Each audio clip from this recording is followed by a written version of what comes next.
My name's Shane, this is Lawn and Light. Last time we talked about pricing, we're gonna dive a little bit more in today. That job that I bid $100 for that took me 6 hours, when I bid that job, it was an easy yes from the customer. It was too fast. Oh yeah, that sounds great, I'll do that, that's great. I didn't know what I was getting myself into. They knew immediately that that's too good to be true, too good of a deal. They knew me, I knew them. They knew I was gonna complete it anyways. So it sucks for me, right? Good for them, sucks for me. We don't go back to customers and change the price if the terms don't change. That's one thing. If terms, I really wanna hammer that in. If you give them a price for A, B, and C, and those A, B, and C terms don't change, you don't go back to your customer and ask them for more money. Just don't do it. That looks terrible on you. So on the flip side of that, you can also charge too much, and then handling customer reactions when they feel like the price is too much is another thing that we need to discuss as well. And is it because the price is too much? Is it like really because your price is too much? Or were they in shock? There's so many factors that go into your pricing and finding the sweet spot that works for you. What I charge is likely not going to work for you.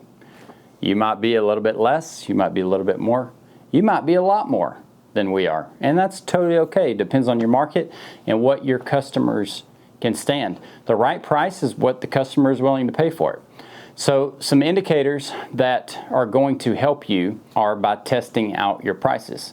You want to try to find like a baseline of where you feel comfortable starting. And that baseline for you depends on your goals. If you're just trying to pick up 10 or 15 jobs to make some money for the holidays, to buy some Christmas presents for your kids, you might want to be at $4 a foot or $3.50 a foot. Your profit's not going to be that high, but if you're solo, you'll put more money in your pocket. If that's your goal, that's totally fine. You might want to build this thing up and price it in a way looking forward to the future of scaling this business and hiring people and having trucks on the road and all that. You'll need to work on inching that price up. But you have the opportunity to test. And that's exactly what we did last year. Last year was my first year back in the light installing business after a 4-year hiatus. Started a business 12 years ago, grew it for 7 years. That's my story. Grew it for 7 years, sold my half of the business to my partner at the time. He kept running it. He's still doing awesome. And I sat out for about 4 years. Got back in it last year. Started out with a pricing strategy that I thought was going to work. It worked pretty well. There were some other factors there. There's always so many factors, right? It worked well in the beginning. I was selling to that first circle of people, family, friends, and friends of friends. And then got to the people that I was selling off of Facebook to, and I wasn't closing as many jobs. So we changed the terms, we changed the verbiage of how we sold, and we bumped the price up and we sold more. That's when we got to that $6 a foot. Sticker shock is real. It's gonna be real. The goal is to get the sticker shock out of the way so that when you get to face, if you're selling that way, that sticker shock no longer exists. You're there because if they had sticker shock, they're already over it. And if they were good with your price, you're there, right? And so it gets you to a point where you don't have to apologize for the price. You don't have to discount it to try to get a job. You're setting expectations up front. And that goes a lot into your sales process, which we'll also get into. We're going to do a total of 54 episodes. We're going to talk about a lot of stuff. So if I say things that you don't know the answer to, just hang with us. There's no way to vomit all of this information into one 10-minute episode. That's why we're doing 54 of them, is so that we can actually get there. But we can go over a few things right now in this episode. When you're selling, we're talking about pricing, and when you're selling, be confident. Be confident in what you're offering. Competence builds confidence. And so how do we build that competence? Buy some materials. Go to our website, lawnandlight.com, buy some materials, do your house. Then talk to your mother-in-law or your dad. Hey, can I put lights on your house for material cost only? Watch training videos. We have some videos on our YouTube channel on how how to put up Christmas lights and make them look professional, do that. Do it 5 times. Do it 10 times in September before the real season starts. Go ahead and start marketing before then, like you know what you're doing. And you don't have to lie to somebody. I would even advocate that you don't. If they say, hey, I know this might be your first year in business, this is how you can answer that. It is, but I did 10 houses and I've done a lot of training and research. And I listen to this dude's podcast and it helps, to level my game up to where it may be my first year, but I feel confident that it's not going to look that way. Competence builds confidence. Be confident in your price. Here's one thing I'll tell you.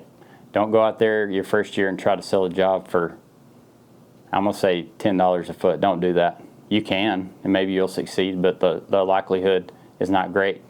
And don't go out there and sell jobs for $250 a foot. You can. You'll sell a bunch of them, but you won't have much money to show for it at the end of the season. And so what's the point, right?